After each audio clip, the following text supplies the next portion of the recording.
जैसे जैसे चुनाव नजदीक आ रहा है, हम लोग पहले दिन से मुद्दों की बात कर रहे हैं, हम लोग पहले दिन से नीति की बात कर रहे हैं, हम लोग पहले दिन से ये बात कह रहे हैं कि हम लोग एनडीए के प्रत्याशी जीत कर जाएंगे तो हमारे नेता यशस्वी प्रधानमंत्री जितनी बार देश के प्रधानमंत्री होंगे। हम लोग स्पष्टता की बात कर रहे हैं, जहां पर एनडीए के पास एक मजबूत विश्वास का आधार है। और विश्वास का आधार किस दम पर है? विश्वास का आधार 10 साल के हमारे यशस्वी प्रधानमंत्री के किए गए कार्यकालों पर है। जिस तरीके से 70 सालों तक 370 हटाने के मुद्दों को केवल राजनीतिक मुद्दों को बनाकर वोट मांगा गया, यदि उसको हटाने का किसी ने काम किया तो हमारे यशस्वी प्रधानमंत्री जी ने काम किया।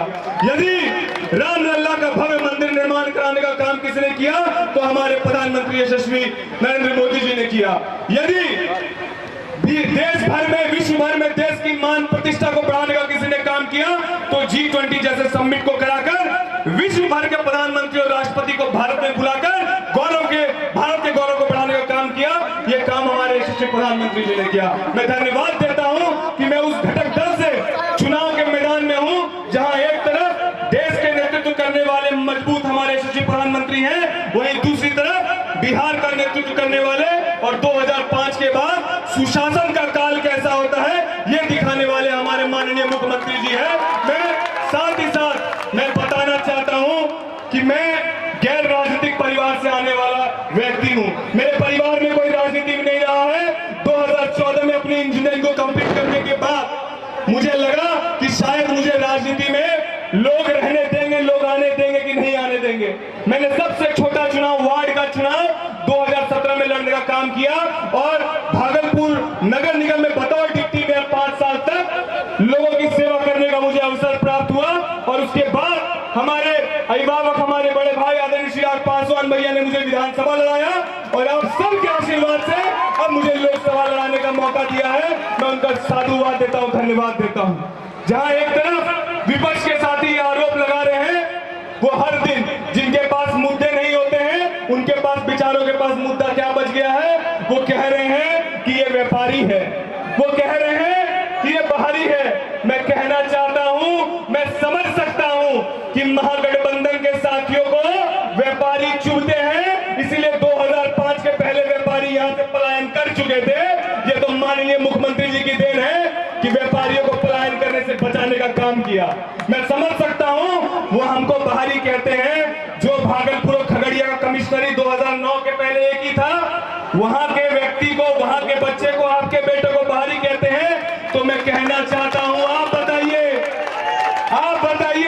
कि हमारी बड़ी बहन सम्माननीय रोहिणी दीदी क्यों सिंगापुर से आकर सारण से चुनाव लड़ रही है? फिर वो फिक्री कैसे? अगर वो फिक्री है तो ये आपका भाई बाहरी कहां से हो गया, ये बताना चाहिए उन लोगों को। मैं साथ ही साथ ये बात कहना चाहता हूं कि लगातार आरोप प्रत्यारोप चल रहे हैं और मैंने अपने नेता से, हमारे राष्ट्रीय अध्यक्ष जी से मैंने देखा है, जिस वक्त पार्टी टूट रही थी, जो लोग पार्टी तोड़ने वाले लोग थे, जो हमारे पूर्व के यहाँ के सांसद महोदय भी थे उसमें मौजूद, उन लोगों ने किस तरीके से हमारे नेता को नीचे दिखाने का काम किया। और हम गर्व से कहते हैं हमारे नेता मोदी जी के हनुमान हैं और हम अपने नेता के हनुमान हैं, इस बात को कहने में गुरेज नहीं है। और जिसका नेता चिराग पासवान होगा, उसके किसी भी कार्यकर्ता को डरने की, घबराने की आवश्यकता नहीं है। वो शेर के बेटा है। उन्होंने साबित कर दिया कि किस तरीके से उन्होंने बिहार में घूमकर लोगों के बीच जाकर मेहनत कर संघर्ष कर अपने एक मजबूत स्तंभ को स्थापित करने का काम किया।